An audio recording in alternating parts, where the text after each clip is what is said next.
Alright, hey everyone. Today I'm going to show you how to set up a weekly Google Meet through Google Calendar. So first you want to go up here to your settings.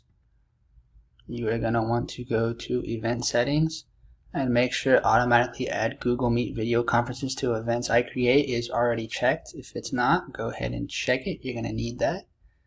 Alright, go back to your regular calendar. Pick a date. I'm going to go ahead and title this Kines 205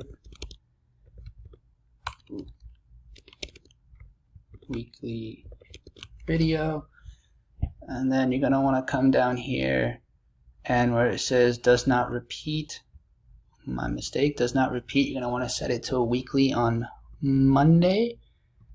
And then right here where it says add Google Meet to video conferencing, you're going to go ahead and click that. Join with Google Meet. It'll send you in. Go ahead and allow everything.